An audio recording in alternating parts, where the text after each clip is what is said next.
Salut tout le monde, merci d'être là. Merci d'être là en ligne aussi.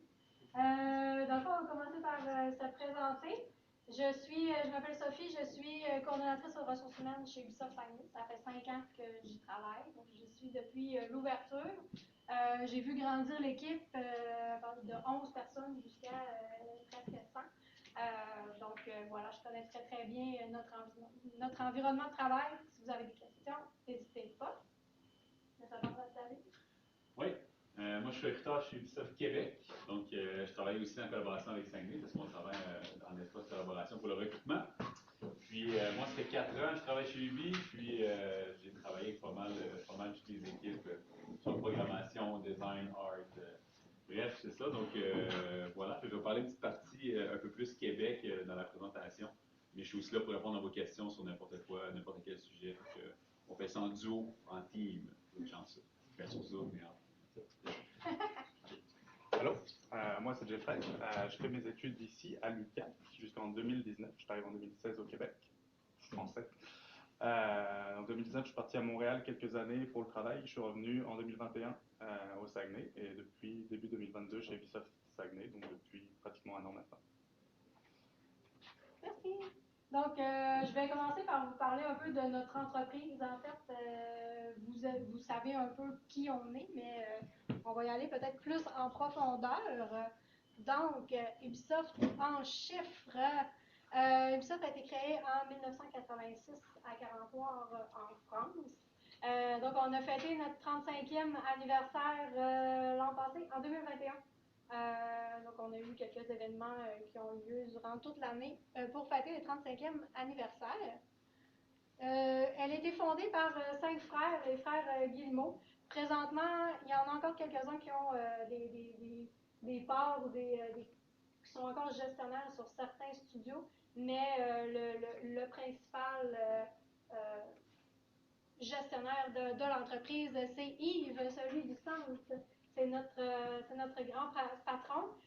Il vient pas régulièrement au Saguenay, il va à Montréal de temps en temps.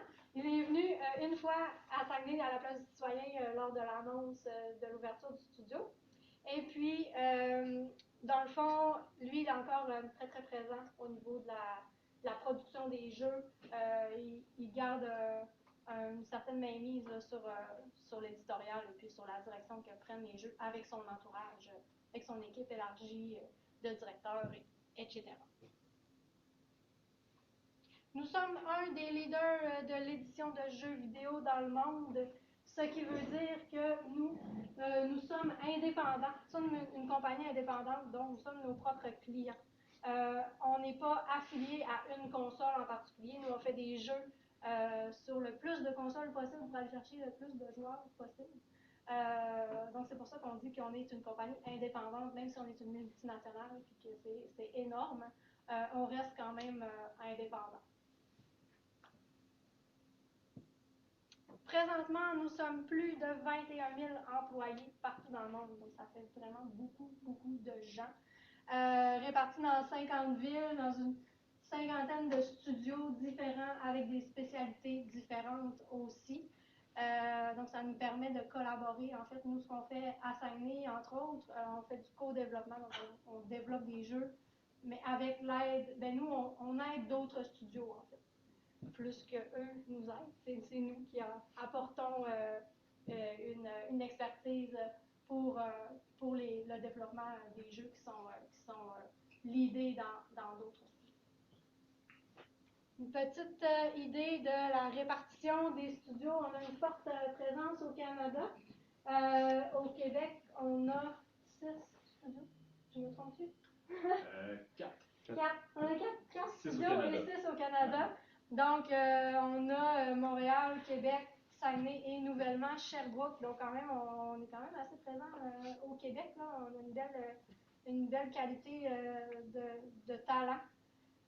Au Québec, aussi une forte présence en Europe. Comme je disais, chaque studio a un peu une expertise en particulier. Il y a des studios de test en Europe, en Asie, sont bons dans le modeling de personnages. Donc, chaque studio peut apporter quelque chose là, dans une production d'un jeu AAA, ce qu'on fait. Ouais. Puis ce qui est le fun, c'est que ça permet justement de collaborer avec des gens partout dans le monde. Ce qui veut dire que c'est pas parce que vous êtes à Montréal que vous allez sûrement travailler juste avec du monde de Montréal. Fait que ces gens-là travaillent tous ensemble ou presque. Donc ça permet des fois avoir un meeting à 8 heures le soir avec Singapour, mais ça n'arrive pas souvent. Il y a certaines productions que c'est ça. C'est les directeurs. C'est plus les directeurs qui s'arrangent avec leurs affaires. Mais non, mais pour vrai, en fait, ça nous permet justement de collaborer beaucoup, d'avoir des expériences à l'étranger, de pouvoir avoir justement, pas juste être concentré sur notre petit studio au Canada. Fait que l'anglais, c'est super important quand même. Donc, je suppose que tu sais, à l'université, puis de toute façon, maintenant, les générations, tout le monde est quand même assez fluide en anglais. Mais il y a beaucoup, beaucoup de ce qui se fait comme contenu, qui est tout en anglais parce que c'est du jeu vidéo. Il y a encore plus en tech, mais évidemment, tout est en anglais. Au niveau communication, on s'entend. Jour 1, vous ne faites pas une présentation de la philosophie en anglais. Là. Mais c'est quand même important d'être à l'aise pour avoir peur de bien communiquer en anglais. Parce que justement, dans un contexte où parfois la technologie est séparée en 3-4 studios, puis ces gens-là travaillent ensemble pour développer des trucs. Donc voilà, c'est un petit point que je voulais ajouter. Fait que c'est ça, il y a des studios lead, des studios collab, puis des studios business. Ça, c'est ça, les couleurs qui sont vraiment des teintes assez proches, on ne voit pas la différence sur la map, mais c'est pas grave. Mais voilà, c'est ce qu'on vous donne une petite idée. Puis des studios lead, ce qui est vraiment le fun, c'est côté canadien. Ça, c'est le Canada pour ceux qui ne sont pas très bons en géographie. Donc, les studios Canada, on a quand même 2 studios lead en Montréal, Québec et Toronto. On en a 3 en fait. Ce qui permet quand même des grosses opportunités au Canada, puis d'avoir quand même un portfolio qui est vraiment cool. Là. Fait que tous les jeux vidéo ne se font pas à San Francisco, ou aux États-Unis ou ailleurs. Vraiment, au Canada, on a la crème des jeux quand on travaille chez lui. Fait que, voilà, puis il y a des studios hyper importants comme Saguenay qui viennent justement prendre des petits bouts de ces jeux-là et les amener plus loin puis venir supporter certains projets. Fait que ça fait juste renchérir sur ce que tu disais. Oui. Donc voilà, comme David vient de le dire, au Canada, on a vraiment la crème là, des franchises. Ce sont les franchises principales. C'est sûr qu'on en développe aussi des nouvelles, puis on essaie de trouver de nouvelles façons d'attirer des joueurs avec de nouvelles franchises. Mais les principales, ce sont celles-ci et elles sont développées au Canada. Fait que ça, on est chanceux. Et puis ici, on a des franchises européennes. Donc, ceux-là, nous, les studios canadiens, on y touche moins. On peut aider, mais on va travailler vraiment en co-développement, principalement sur les franchises qui sont développées au Canada. Je te passe la pop pour le studio de Québec. Mon cue. Donc, vous voyez que la fraise, des fois, elle change un peu du thème de couleur, c'est normal. J'ai en train de prendre Frankenstein de fraise, mais ça ne devrait pas trop briser vos yeux là-dessus, là, vos couleurs. Donc, c'est tout Québec. Je pense qu'on va switcher de place. Moi, ça va être plus facile pour moi de juste switcher. Fait que j'ai une super ligne du temps pour vous autres. Ça a été fondé en 2005. Est-ce que vous êtes. Premièrement, je suppose que tout le monde connaît un peu Québec. Vous êtes allé à Québec? Ah bon, tu vois, je vais pouvoir en jaser. Tu vas faire des liens avec ce que je vais te dire, mais en fait, c'est dans le quartier Saint-Roch, qui est un quartier technologique à Québec, qui est tout près du centre-ville, où il y a le château, petites affaires-là. Donc c'est un peu plus bas, puis ils ont vraiment développé un quartier technologique. Donc ça a été fondé en 2005 là-bas. Et là maintenant, il y a plein de studios, il y a plein de trucs qui se sont joints justement à Ubisoft. Et en 2005, on a eu notre premier studio en 2006 déjà était à 100 employés. Ce qui nous a amené en 2010 à, pour la première fois, commencer à collaborer sur Assassin's Creed. Est-ce que vous jouez à des jeux vidéo? Est-ce que si je parle de jeux, je fais la blague des fois que quelqu'un. Donc, pour la première collaboration sur Assassin's Creed, ça nous a permis de commencer à développer notre expertise pour éventuellement pouvoir embaucher plus, donc grandir notre studio à 300 employés. En 2015, on a le premier leadership, on parlait de studio lead tout à l'heure, donc les studios qui vont prendre vraiment là, un projet de A à Z, puis vont gérer le budget, gérer tout le créatif derrière, vraiment être le owner du projet. Bien, en fait, c'est en 2015 c'est arrivé pour la première fois à Ubisoft Québec, et c'était Assassin's Creed Syndicate que vous avez peut-être joué. Pas le meilleur, mais on a appris beaucoup. En 2016, on a déménagé dans notre nouveau studio, en fait, celui qui est sur le boulevard Charest dans Saint-Roch, qui est comme la tour Ubisoft, là. Donc, il y a un gros logo, puis si vous vous promenez, c'est assez évident à voir. Il y a même un petit magasin, pas un petit magasin, mais un petit bar de jeux de société juste au rez-de-chaussée. Ça skip une étape parce qu'avant ça, en 2018, il y a eu, petite erreur que je n'ai pas ajoutée. On a fait Assassin's Creed Odyssey par la suite, donc un autre projet libre qui était hyper important pour notre studio. Et ensuite, on est allé en 2020 pour créer Immortals Phoenix Rising, qui était la première fois que Ubisoft Québec créait une nouvelle IP, donc un nouveau jeu de A à Z. Donc, on a eu cette opportunité-là avec Immortals Phoenix Rising. C'est un projet super le fun qu'on a eu bien du plaisir à développer. Et aujourd'hui, on est 550 employés et on travaille sur Assassin's Creed Red, qui est Assassin's Creed au Japon. Et là, je m'arrête ici parce que c'est comme ma job. Donc, c'est Assassin's Creed au Japon, sur quoi on travaille en ce moment à Québec. On a le leadership de ce projet-là. Mais on a aussi le leadership de d'autres projets que je ne peux pas vous parler aujourd'hui. Sinon, encore une fois, je perds ma job. Exact, ça enregistre. Voilà, ça c'est les brands sur lesquels on a travaillé. Je les ai nommés, mais je vais vous mettre une petite image un peu plus marketing. Donc vous avez Assassin's Creed Syndicate, Odyssey, Immortals Phoenix Rising. C'est vrai, on a fait aussi Assassin's Creed Cross Story, qui est un DLC qui est parti de Valhalla, mais qui se transpose aussi dans Odyssey. Donc c'est comme un Cross Story entre les deux personnages principaux, qui est gratuit. Fait que si vous avez un des deux jeux, vous avez accès gratuitement à ça, qui est vraiment très cool. C'est un petit projet qu'on a fait on the side pendant qu'on développait d'autres trucs. Donc voilà, puis on a Assassin's Creed Red qui est notre gros morceau en ce moment sur quoi on travaille. Voilà, ça c'est juste des petites images du studio de Québec. Ça ressemble beaucoup. En fait, les studios Ubisoft se ressemblent beaucoup dans les thématiques, donc c'est très coloré.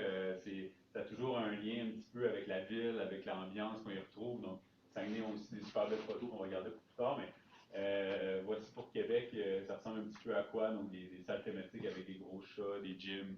Ben, un gym, on n'a pas 8 gyms. Voilà. On a eu Binard également, qui est un autre bâtiment qui est juste en haut du Benjo, en fait. C'est ceux qui connaissent vraiment bien Québec. Donc, il y a comme un magasin de jouets juste en face, qui est en haut. C'est aussi Ubisoft, mais c'est pas indiqué, que personne ne le sait. Mais il y a un super de gros studio là avec 250 places, qui est quand même assez tranquille dans ce retour hybride du travail, mais quand même, l'action se passe beaucoup à Ubisoft. Les premières photos, ce qu'il y a le Batista, puis la majorité des projets qui se retrouvent là aussi. Fait que, voilà, c'est vraiment des open space qui ont travaillé. On n'a pas vraiment de bonnes images pour vous présenter un peu les floors de travail, là. Mais c'est des grands open space comme ici, là, puis les gens travaillent directement un à côté de l'autre. C'est souvent mis en sous-équipe, en cluster, donc des programmeurs gameplay, des designers et tout ça qui travaillent sur un thème vont être souvent placés ensemble. Et parfois au studio, parfois à la maison. Bref, on est un peu là-dedans. On va revenir là-dessus. Ça, c'est la vidéo probablement. Oui. Je vais juste voir après. Ah, elle demande ça. On n'a pas le son. Est-ce qu'on a le son? Ça, c'est tout dans le bout que ça casse le rythme.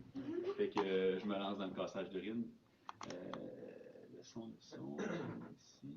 Il n'y en avait pas ici non plus. Il n'y en a pas? Je viens de le mettre là. Ah, ça me confirme, ok. Peut-être pas de son. Sinon, je peux faire les voix par-dessus. Ça risque d'être un peu weird. Ouais. Bref, de toute façon, cette vidéo-là est disponible en ligne. C'est une vidéo que. Je vais laisser ça quand même. C'est une vidéo, en fait, si vous faites simplement taper en Ubisoft Québec, culture, vous allez avoir toute notre culture, en fait, qui est là, en fait, nos piliers, sur quoi on s'appuie, qu'est-ce qui est important pour nous. Je peux quand même vous mettre un peu d'image en background, là, ça va être un peu interactif. Donc, en fait, ça vient du projet justement qu'on a fait l'année dernière, en fait, c'est blague. Justement pour faire connaître un petit peu la ville, connaître le studio, c'est quoi les défis qu'on y retrouve. Donc, c'est épouvantable comment ça l'aide. Bref, avant que quelqu'un ait mal au cœur dans la salle, je vais juste arrêter. Mais voilà, fait que si vous allez sur YouTube, vous allez pouvoir l'écouter, elle est super motivante, il y a de la musique et tout, puis un narrateur, bref. Ok, bon, next. Sur cette note un peu de déception pour la fin de Québec, je passe la parole à Saguenay. Donc, c'est mon tour. Je suis de retour pour vous présenter notre studio à nous. Vous allez voir, le studio est quand même semblable au studio de Québec. On a les mêmes valeurs, les mêmes piliers, la même vidéo qui lag. Donc voilà, mais je vous présente quand même la magnifique vue de notre fjord, hein, qui est un terrain de jeu en soi, été comme hiver, donc c'est quand même important de le mentionner. On est vraiment chanceux d'avoir un studio ici dans la région. Donc, la mission d'Ubisoft Saguenay, en fait, c'est de réunir les joueurs. Vous avez sûrement entendu que le studio Ubisoft Saguenay a une mission d'être un studio online. Mais qu'est-ce que ça veut dire, ça? Dans le fond, nous, on veut créer des expériences pour que les joueurs puissent se connecter ensemble. De plusieurs façons possibles, soit se connecter pour jouer en équipe ensemble, ou même juste partager des quêtes, partager du contenu sur des plateformes comme Ubisoft Connect ou comme justement les plateformes qui sont intégrées dans les jeux comme sur Rainbow Six.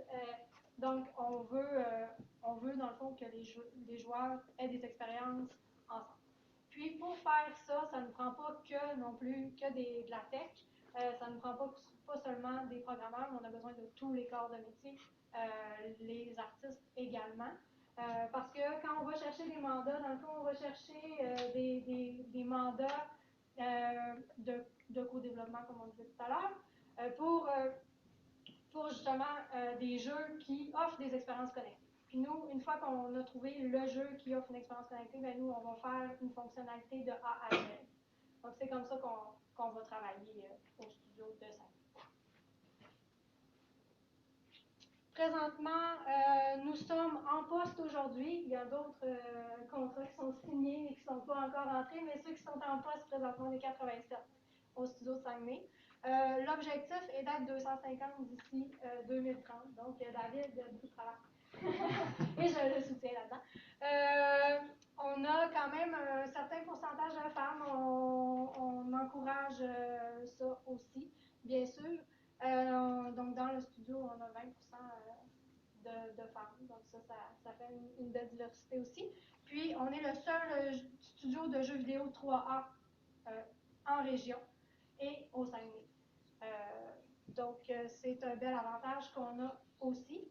Dans le fond, le studio, pourquoi on s'est implanté à Saguenay, c'est justement notre directeur général qui souhaitait offrir un cadre de vie qui est différent des grands centres. Donc, si des gens comme nous qui souhaitaient pas nécessairement s'établir dans les grandes villes, mais ils veulent travailler dans le domaine du divertissement, dans le jeu vidéo, ben, c'est une occasion qu'on a ici à Saguenay avec le studio. Quelques moments marquants, nous aussi, donc l'annonce officielle a eu lieu le 5 septembre 2017, mais on a fêté nos 5 ans la semaine passée.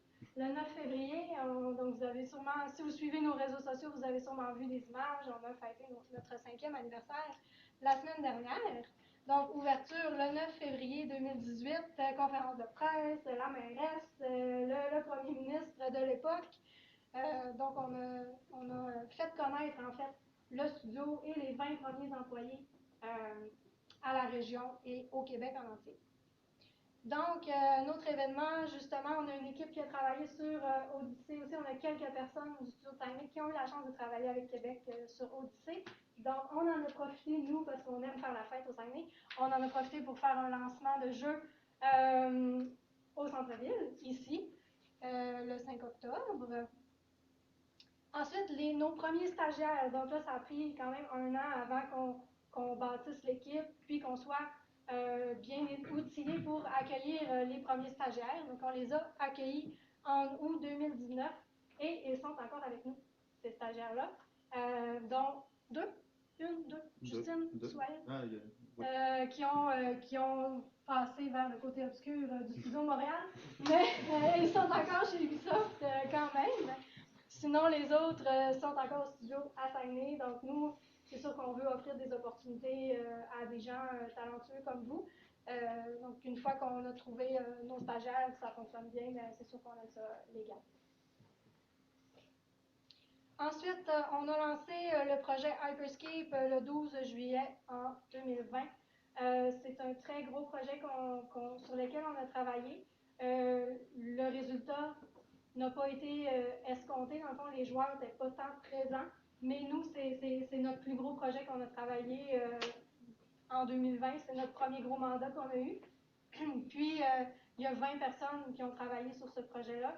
On a développé une extension Twitch qui permettait aux aux streamers et aux gens qui regardaient les streamers jouer à Hyperscape, ben, les gens qui les regardaient, ils pouvaient participer au déroulement du jeu. Donc, ils recevaient des petits sondages, puis ils pouvaient choisir quel est le déroulement du jeu. Puis ça a été développé ici à Saguenay, donc c'est quand même super intéressant. Comme chose qu'on a fait tous les menus aussi, les menus du jeu qui ont été faits aussi à Saguenay. Donc, même si le jeu n'a pas eu la popularité qu'on aurait souhaité, on a appris énormément. Donc ça nous a donné un peu, ça nous a fait bâtir notre crédibilité aussi, puis de savoir qu'on est capable de travailler, puis on est capable de faire des beaux projets.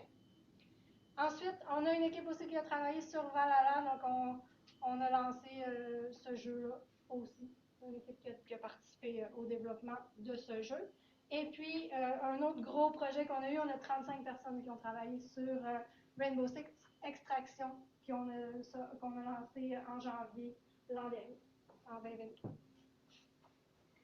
Donc voilà des petites images de nos projets, donc les gros mandats qu'on a eus. On a encore des gens qui travaillent sur Rainbow Six Siege en ce moment.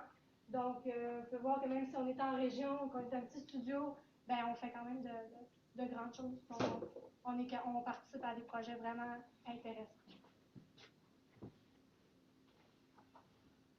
Donc, encore là, un peu comme David le disait, le studio de Saguenay reflète encore la mentalité Ubisoft. Ici à Saguenay, ben, qu'est-ce qu'on a voulu représenter? C'est le fjord. Donc, il y a des cabanes à pêche à l'intérieur du studio. Et le plancher bleu que vous voyez, ben, c'est le fjord, en fait. Donc, c'est les architectes qui ont développé, qui ont conçu le plan. Le plan, ben, ils ont voulu intégrer le fjord et la nature dans le studio. Donc, on retrouve beaucoup de verdure, puis du bois. Et voilà. Et on a un gym également gratuit et offert à tous les employés qui peuvent aller au gym gratuitement. Et moi aussi, j'ai une vidéo, mais ça ne fonctionnera pas. Fait que c'est la vidéo de recrutement que vous pouvez voir sur nos réseaux sociaux, qui reflète vraiment l'ambiance du studio. On a fait quelques blagues à l'intérieur aussi. Donc, c'est à vous de voir. Allez les voir, pour vrai, sont drôles, ça donne vraiment une belle idée aussi de ce qui se fait là-bas. Ce que je vous conseille, c'est sur YouTube, il y a les deux, Québec et Saguenay. On passe la POC à Jeffrey, Moi. qui va vous parler des métiers de programmation. Bonjour. Bon matin. OK. Juste pour revenir un peu sur mon parcours, je suis arrivé au Québec en 2016. Je pense qu'il y a beaucoup de Français dans la salle. Il y en a toujours beaucoup. J'ai fait mon diplôme en 3 ans. J'ai fait un baccalauréat en 3 ans. Après 3 ans, je suis parti sur Montréal dans un studio indépendant pendant 2 ans et demi, 3 ans. Et j'ai profité de la COVID pour revenir au Saguenay. Parce que une grande ville en pandémie, c'est pas le fun. Il n'y a rien à faire. Saguenay en pandémie, vous pouvez aller faire du ski, vous pouvez aller faire du vélo, vous pouvez aller faire du surf. Je suis revenu au Saguenay et après quelques mois au Saguenay en travaillant en distance, j'étais contacté par Ubisoft Saguenay. J'avais postulé suite au concours Ubisoft en 2019 et donc j'ai pris l'occasion de rejoindre les rangs de Saguenay.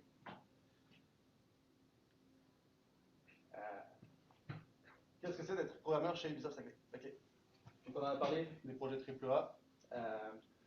Vous avez travaillé avec beaucoup de monde, vous avez travaillé avec du monde qui est dans d'autres régions, dans d'autres pays, sur différents créneaux horaires, différentes langues. Tout le monde va parler en anglais. Presque, ouais. Presque. Mais ce qui est le fun avec ça, c'est que vous allez parler avec des gens qui ont de l'expérience sur plein de domaines, sur plein de technologies. On apprend beaucoup, vraiment sur plein de choses. Vous êtes actuellement sur des moteurs commerciaux, vous allez passer sur des moteurs propriétaires, des technologies propriétaires. Je vais faire quoi comme ça? Vous allez faire du C++. C'est le fun aussi. Vous allez apprendre de diverses choses. On va en reparler un peu plus tard, mais le principal à connaître dans un moteur, c'est pas tant comment vous allez vous servir du Unity, comment vous allez vous servir du Unreal, c'est comment ça marche. Parce que quand vous allez arriver en tech, vous allez devoir savoir où aller mettre les mains. On cherche tous les profils gamer ou non. Gamer, ça vous donne un petit avantage, vous avez un petit peu plus de culture, mais ça ne vous empêche pas de participer aux conversations, de donner votre point d'opinion. Globalement, tout le monde vous écoute, vous avez toujours votre avis à donner. Très horizontal comme structure. Formation formation interne, on a des plateformes de formation interne, beaucoup de formations, que ce soit en tech, ça peut être dans votre domaine ou non. Vous pouvez regarder des formations d'artistes si ça vous tente, c'est toujours intéressant. Et aussi des formations en soft skills, comment mener des réunions, comment discuter, comment se comporter, enfin, en meeting, comment bien donner votre opinion. Et donc l'expertise, on en a parlé. Les espaces de travail, on les a vu un petit peu, on a vu le gym. Le gym est juste en dessous du studio, fait que vous pouvez arriver le matin un peu plus tôt au studio, faire un petit peu d'entraînement, venir travailler, ou même au milieu de la journée. Votre horaire est complètement flexible, du moment que vous êtes là aux réunions importantes, s'il vous plaît. Fait que c'est fréquent qu'on a des collègues qui le midi, pendant leur pause, après manger, vont faire du gym, ou à la fin de leur journée, au début de leur journée. Pas de problème là-dessus. Et les services, je ne sais pas s'il y en a d'entre vous qui font de l'escalade, on a le Beta Cruise au Saguenay, c'est le fun, on a 20% sur place, c'est le fun aussi. On a parlé l'hybride, personnellement je vous ai dit, je suis revenu au Saguenay en distanciel avec mon entreprise, c'est quelque chose que j'ai voulu garder, j'ai ma compagne qui travaille pour Montréal, fait que j'essaie d'être un peu avec elle aussi quand même. Fait que je suis beaucoup chez moi, un petit peu au studio, il n'y a pas de problème là-dessus, vous gérez votre emploi du temps et votre présence aussi. Ouais, juste pour compléter, en fait, là, présentement au studio, je dirais que sur 90, il y a peut-être 50% des gens qui viennent. Il y a des gens qui sont là tous les jours, il y a des gens qui sont là une journée ou deux par semaine. Ça varie vraiment beaucoup. Mais nous, on met plein de petits plus pour essayer que les gens viennent au studio parce que c'est quand même intéressant d'avoir des rencontres en présentiel. Les échanges sont quand même plus faciles et plus agréables. Mais on est vraiment ouvert au travail hybride et même 100% remote une fois que vous avez pris de l'expérience. C'est des choses qui se font aussi. Par rapport aux événements, et à la formation, on a des gens qui partagent régulièrement des événements qui se passent les jeudis soirs, où des gens viennent partager des passions qu'ils ont ou alors des choses qu'ils font à la job, comme des artistes qui vont vous expliquer comment ils travaillent sur leurs outils, comment ils évoluent dans leur job. C'est toujours intéressant de s'ouvrir un peu à ce qui se fait là. Des activités d'équipe, des concerts sur la terrasse. Super terrasse. Ok, ensuite le programmeur, vous faites des études en programmation, j'imagine que vous les connaissez déjà un petit peu. Le généraliste, on va commencer par lui puisque c'est le plus global. Vous allez toucher un petit peu à tout, vous allez faire du gameplay, vous allez faire du UI, vous allez faire de l'AI. Vous allez moins aller dans le moteur, mais ça arrive aussi. Le gameplay, vous allez être beaucoup en contact avec les game designers et avec vos chefs d'équipe pour implémenter les mécaniques, les 3C. Le online, pas confondre avec le réseau. Le réseau s'occupe de tout ce qui est très bas et de faire en sorte que ça communique avec l'extérieur. Le online fait juste en sorte que ça marche maintenant. Que tout ce que les gameplays font fonctionne et se communique bien. Et le moteur, travailler sur les outils et les outils de développement qu'on a pour nous permettre d'avoir de meilleurs outils de production. Le UX, le UI, on a la communication aussi avec les game designers, mais aussi les artistes. Faire en sorte que ce qu'ils ont designé, qui est joli à l'écran, communique avec le gameplay. Un menu avec des boutons, c'est bien. S'ils permettent que je m'équipe vraiment mon arme, c'est mieux. Le AI, vous avez joué à des jeux Ubisoft, j'imagine, ou en tout cas vous les connaissez, dans les Assassins. Les AI, c'est un jeu d'infiltration et de kill. Il vaut mieux qu'elle soit à la pointe et qu'elle soit le fun. C'est votre job. Développeur web, c'est beaucoup de communication. On a la plateforme UbiConnect. Donc beaucoup de communication entre ce qu'on a en jeu et les plateformes extérieures. Donc c'est à eux de gérer ça aussi. Plus, comme tu disais, le partage du contenu entre les joueurs. Et les outils, donc développer des outils pour la production, c'est pas seulement pour les programmeurs, c'est aussi pour les QA, c'est aussi pour les designers, c'est aussi pour les artistes, c'est vraiment faciliter la vie à la production pour gagner du temps sur le long terme. Perspective de carrière. Dans la branche programmation technique, vous avez deux options qui vont se présenter à vous au fur et à mesure de votre évolution. Soit vous pouvez aller dans la branche technique, donc d'abord vous allez devenir un expert de votre domaine, c'est-à-dire vous êtes plus ou moins une référence au sein du studio, si on a des questions dans votre projet, si les gens ont des questions. Pour tout ça, vous pouvez devenir lead technique, fait que vous commencez à être un petit peu plus ouvert à d'autres choses que votre domaine d'expertise. Vous êtes sur un projet, vous êtes vraiment plus en référence projet, avoir une vision à long terme de comment faire évoluer le projet, de comment faire évoluer votre technique, de prévoir les éventuels bloqueurs. Et architecte, là, vous êtes vraiment vraiment sur beaucoup plus de projets, vraiment une vision plus globale aussi au studio et à Ubisoft. Ou alors, vous pouvez avoir la branche gestion à un moment. Gestion, vous allez continuer à faire de la technique un petit peu, vous allez continuer à travailler et à produire. Chef d'équipe, vous allez diriger une équipe donc de différents programmeurs. Chef de projet, vous allez être un petit peu plus au-dessus, vous allez aussi avoir des chefs d'équipe sous votre responsabilité et des projets. Et on parle de mouvement horizontal. Pour vous donner un exemple, j'ai un de mes collègues qui était développeur web, qui est maintenant développeur modeur. Il est intéressé par autre chose, il n'y a pas de problème là-dessus, il a fait la transition, il a eu la formation qu'il faut et l'accompagnement qu'il faut. Vous avez toujours l'accompagnement qu'il faut de toute façon. Ça, vous êtes dedans. Comment devenir développeur de jeu? Utiliser un moteur de jeu, vous le faites là. Comme je vous disais, c'est le fun de savoir comment on utilise Unity, c'est le fun de savoir comment on utilise Unreal. Mais si vous ne savez pas comment ça marche, beaucoup de studios dans l'industrie utilisent leur moteur ou ont modifié Unreal ou Unity à leurs besoins. Si vous ne savez pas comment ça marche, vous risquez de vous retrouver un petit peu perdu. Les tutoriels pour monter un prototype, vous avez déjà dû commencer à faire ça. Si vous ne faites pas de game jam, c'est en 2 semaines. Faites-le. Trouvez votre champ d'intérêt. Ça peut aussi se trouver pendant votre carrière. Vous allez commencer probablement généraliste dans tous les cas. Mais si vous faites du gameplay, de l'AI, de l'UI, ça va éventuellement prendre une spécialisation si ça vous tente. Créez déjà avec des petits groupes. Donc, projet d'école, vous avez les cours d'atelier, atelier 1, atelier 2, les autres projets. Les game jams, faites-les, vraiment. Le concours Ubisoft, pour ceux qui le font, je pense que vous êtes 16 cette année, quelque chose comme ça. Ça va être vraiment aussi, ça vous montre vraiment qu'est-ce que c'est une production intensive pendant 2-3 mois. On l'a fait, on était à 50 heures semaine sur le concours Ubisoft. 50, c'est pas mal.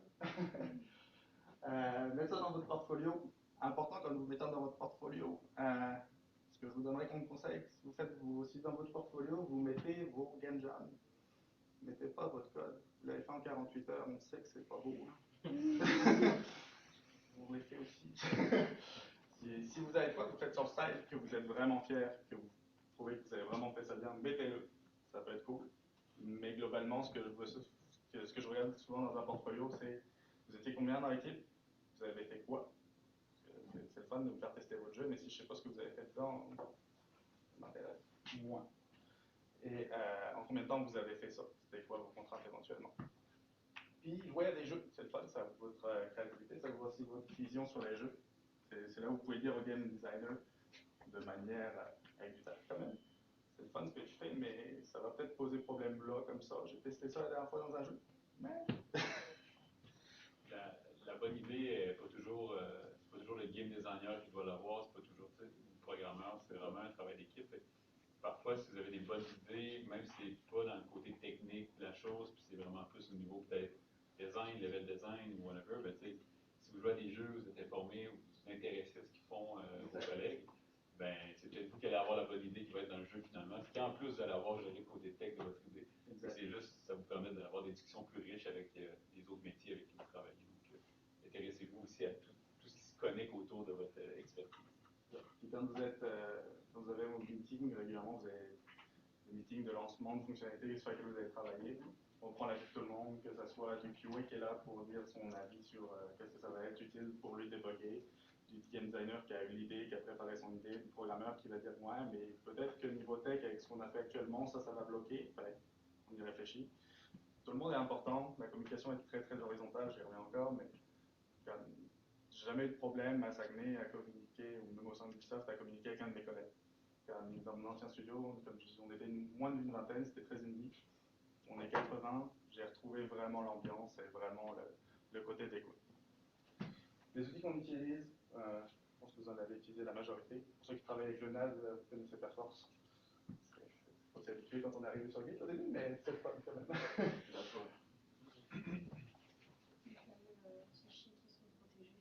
Hein? Oui. Il y a des moyens de contourner ça. C'est juste qu'on ne le fait pas avec le NAS. Mais tu peux. Les langages qu'on utilise, donc selon si vous êtes dans le groupe TI ou en production, c'est plus le C# ou JavaScript, le groupe C# et le Python. C'est plus un overview, là, mais chez Ubisoft, avec les équipes qu'il y a, ça peut extrêmement varier. C'est sur les deux principaux, c'est normalement du C#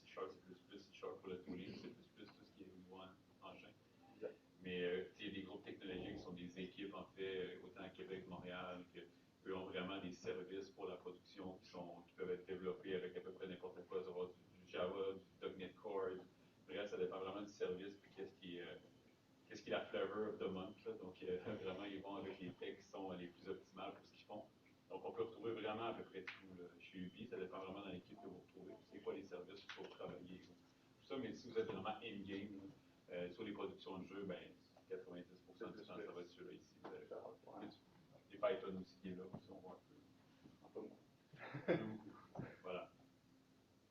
Ok. Je vous laisse reprendre sur ça. Je peux y aller. Ouais, En fait, mais en fait, on a des offres de stage qui sont ouvertes, que vous avez certainement vu sur le site web de l'UQAC. Donc, on cherche des gens. Cet été, sérieux, on a une belle offre. Là. On cherche entre 4 et 5 stagiaires. Fait que ça va être notre plus grosse session, je vous dirais. Donc, on cherche un ou deux gameplay. Un stagiaire qui sera programmeur généraliste. Donc, qui va toucher à tout. Dans l'équipe de Olivier Saillant, qui est un sommité en technologie. Ensuite, on cherche un stagiaire au niveau online et puis un autre stagiaire qui va faire du online, mais qui va développer des outils au niveau online. Donc, ça, c'est des stages qui peuvent être très, très intéressants. C'était sur le site du DIM. Si vous avez vu, là, on a fait une promo pas pire. Puis les gestionnaires qui sont attitrés à ces stages-là sont habitués d'avoir des stagiaires et puis sont vraiment super. C'est de très, très bons coachs. Ah, c'est moi ça? Mais c'est ça, un bon stagiaire, c'est quoi? En mode apprentissage, donc il faut être ouvert d'esprit, et puis faut que vous sachiez, mettez-vous pas de pression non plus. Là. Nous, quand on reçoit des stagiaires, on les accueille, puis on vous laisse vous installer pendant quelques semaines. On vous lance pas directement, OK, assieds-toi là, puis fais ça. C'est pas comme ça que ça se passe. On sait que vous sortez d'école, que vous avez beaucoup d'apprentissage à faire, donc il n'y a pas de stress, puis c'est ça. On sait que vous êtes en mode apprentissage, puis juste de rester ouvert, puis accueillir l'information. Ouvert à la critique aussi, donc ça c'est super important. Nous, on veut que vous grandissiez, puis le but en fait, c'est d'avoir une offre permanente ensuite. Donc, si vous êtes ouvert à la critique, ben, nous, on va vous donner tous les outils pour que vous vous développiez. Puis, justement, c'est la critique constructive pour que vous puissiez bien grandir et performer dans votre stage. Puis, vous devez être un bon coéquipier. Vous le voyez, là, on est quand même assez accueillant puis chaleureux. Puis nous, on aime travailler en équipe. Donc, c'est pour ça aussi, on en a parlé des espaces ouverts. C'est vraiment le but, c'est de faire de la collaboration. Donc, en ayant les bureaux tous un à côté de l'autre, c'est justement pour se tourner vers ton collègue, pour poser des questions, puis itérer en équipe, trouver des solutions ensemble. Donc, c'est ça que ça fait quelqu'un qui aime le contact avec les autres et travailler en équipe. Conseil recrutement. Ben, là, je voudrais laisser Jeffrey parler des portfolios parce que c'est pas moi qui peux juger votre portfolio. Je serais pas en mesure de le faire, malheureusement. Okay. Ben, on en a déjà dit un petit peu tantôt. Ouais. C'est fun de savoir du coup ce que vous avez fait. Les Game Jam, mettez-les. Vos cours de projet, vos cours d'atelier, les concours pour ceux qui le font. Mettez-les. Mettez vraiment ce que vous avez fait. On va chercher cette information-là en priorité. Qu'est-ce qu'il a fait sur le projet? Ils étaient combien? En combien de temps vous avez fait ça? Si vous voulez mettre une démo, mettez-la. Je vous assure pas qu'on va les jouer toutes. Pour vrai. Votre expérience personnelle, vous allez rajouter votre CV. Je pense que ça, c'est la slide d'après. Oui. Mais ouais, c'est pas mal ça Ouais. pour le portfolio. C'est un peu votre carte de visite, en fait. C'est sûr que c'est un peu différent qu'on est en programmation un peu plus traditionnelle. Ben, généralement, un portfolio, on voit un peu moins ça, justement. Bon, ça peut arriver en web et tout, là, mais en jeu vidéo, c'est important parce que ça nous permet justement de voir vos implications autres que juste le fait que vous avez étudié tout ça. Donc, votre portfolio, c'est toujours le fun. C'est pas quelque chose qui est obligatoire pour décrocher un emploi. Mais ça va vraiment beaucoup vous aider en jeu vidéo, justement, d'avoir une belle carte de visite comme ça. N'hésitez pas à en prendre soin, garder à jour et tout ça, puis rajouter votre nouveau contenu. Enlever aussi ce qui traîne de votre année 1, puis que ça ne reflète pas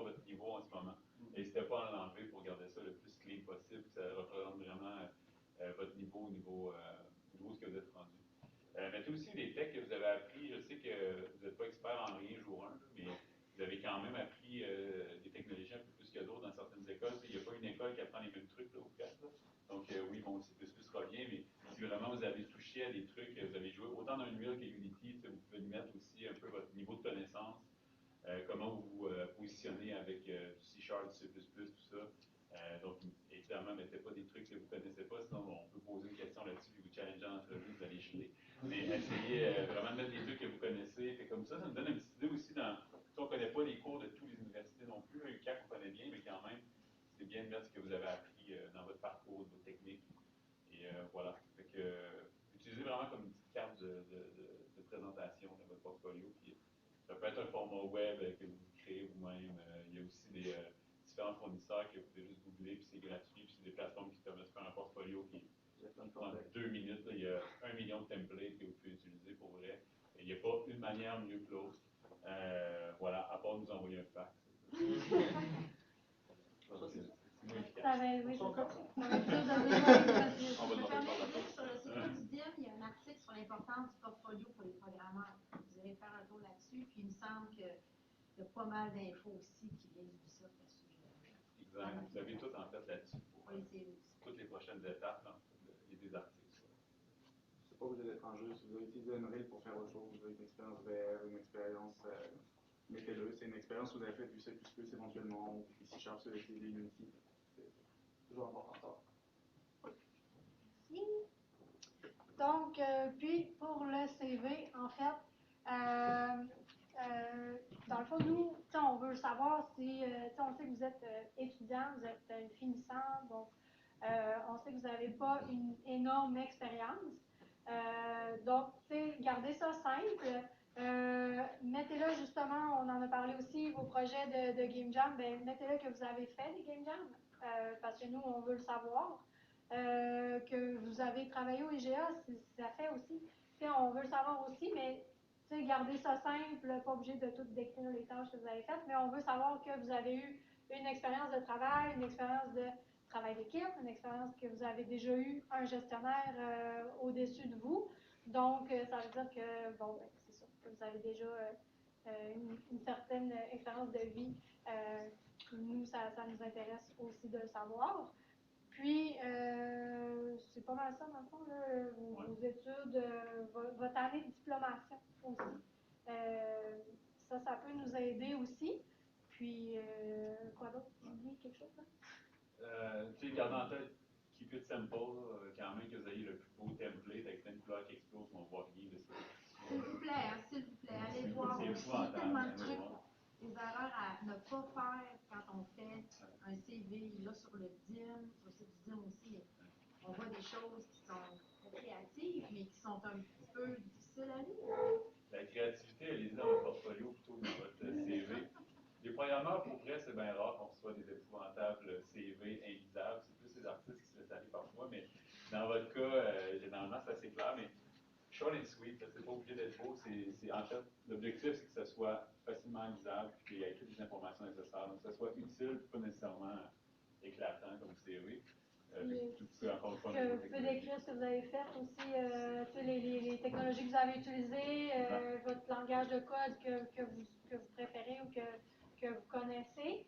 Pas besoin de le grader par contre, parce qu'on sait que vous êtes étudiant, donc vous n'êtes pas des experts que ça fait 30 ans que vous faites du C++. Ça.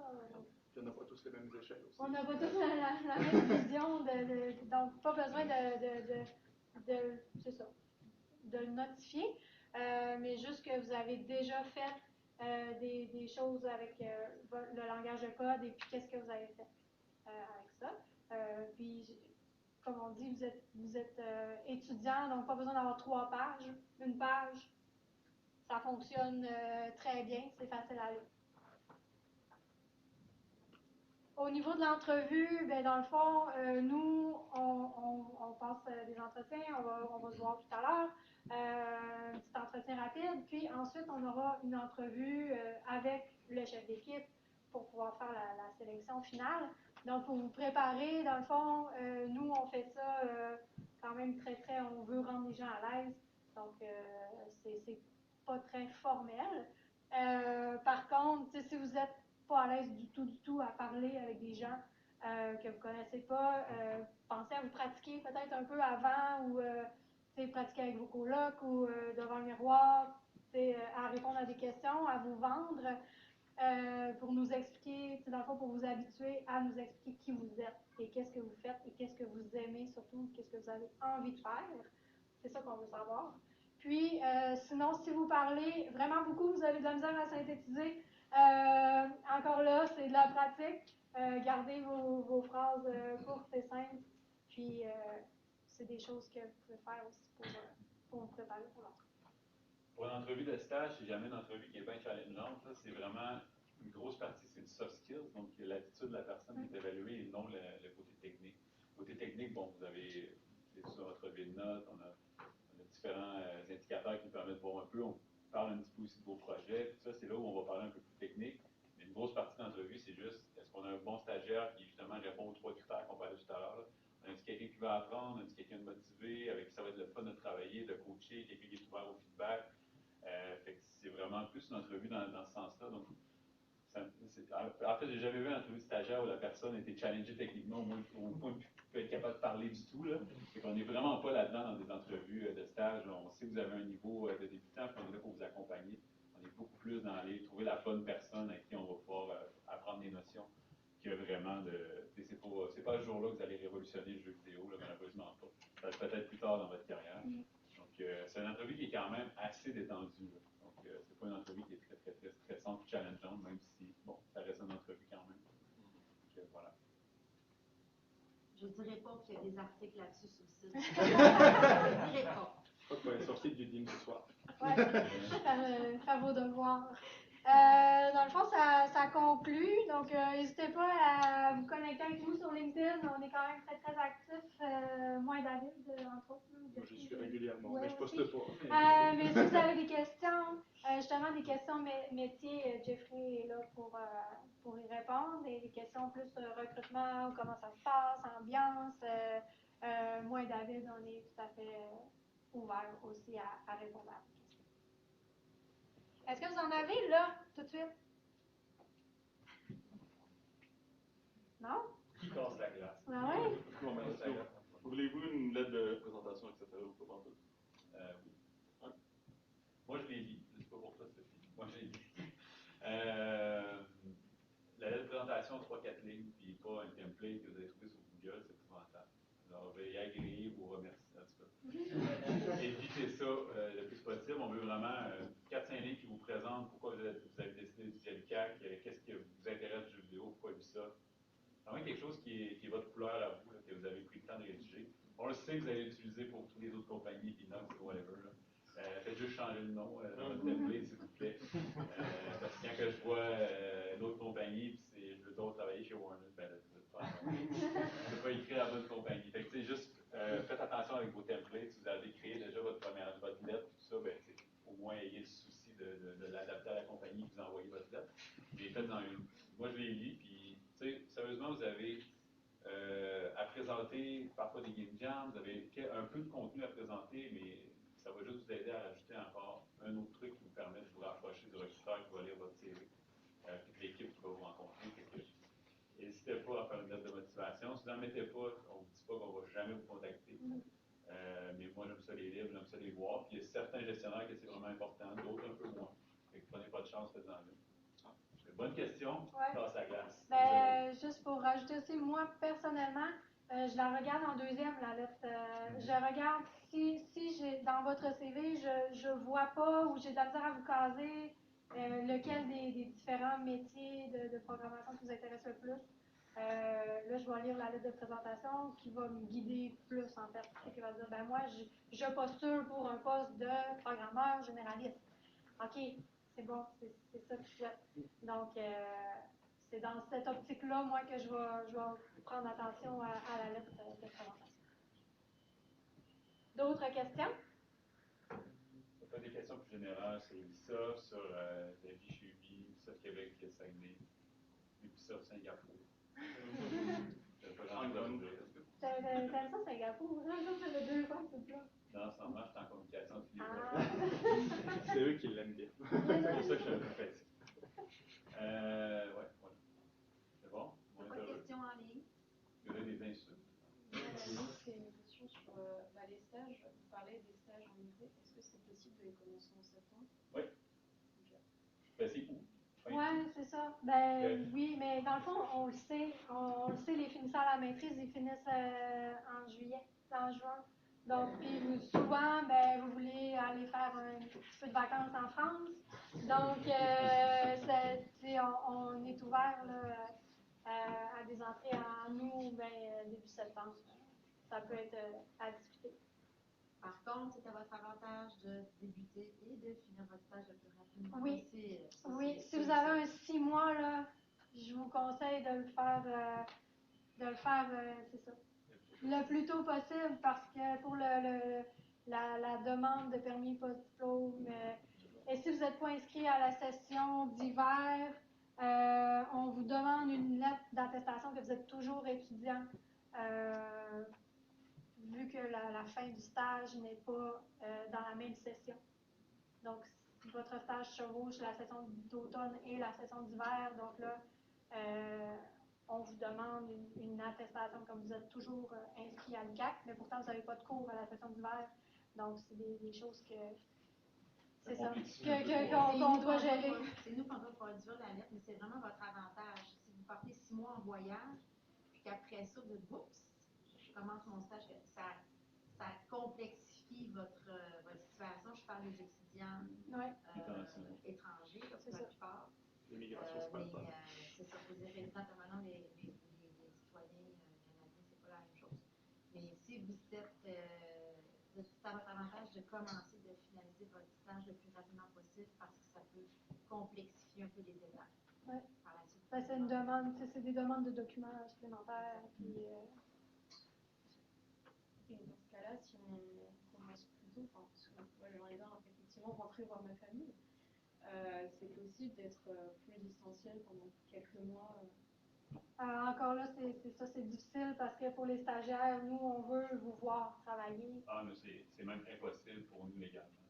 Ah ouais, on peut pas. En fait, il faut que vous soyez associé à un studio Ubisoft en France, par exemple, si c'est en France, pour qu'eux nous rechargent au service. Donc, ça devient très compliqué. Oui, Donc, c'est vrai, on pour le fait le avec travail à certains- distance en dehors du pays. Exact. Surtout que vous sortez du Québec à ce moment-là, ben, vous êtes plus sous les mêmes lois fiscales que pour en ce moment. C'est pour ça que quand on parle de travail flexible, hybride, c'est vraiment dans la province de Québec que vous pouvez travailler. Par exemple, vous avez un chalet, vous pouvez travailler du chalet, vous pouvez le faire. Par contre, à partir du moment où vous sortez du pays, vous avez besoin ou de la province, donc même si vous allez en Ontario, vous pouvez demander en fait si c'est possible de le faire. Il y a certains accommodements qui peuvent être faits pour des périodes temporaires. Donc, quelqu'un qui serait employé chez nous, là, pas dans un cas d'un stage, mais voudrait aller travailler en France pendant 2 ou 3 semaines, faire ses vacances puis revenir. Il y a des accommodements qui sont faits comme ça pour nos employés qui sont déjà chez nous. Par contre, pour vraiment les stages et tout le temps, on s'entend que vous n'avez pas un lien d'emploi solide, c'est vraiment difficile. Donc, on ne peut pas, malheureusement. On aimerait bien ça, par exemple, parce que c'est quand même quelque chose qui est cool, mais on doit se lier au droit. Et voilà. Mais c'est une bonne question. Vous allez être payé pendant votre stage, je pense. Oui. Je suis rassuré, là, si jamais quelqu'un se posait la question. Les stages sont rémunérés. Quand même assez bien rémunéré aussi, ça vous permet d'avoir un certain confort pendant votre stage. Pas trop vous casser la tête avec ça. Voilà? Vous êtes heureux? Ah, ben, merci de votre présence, merci de vos questions.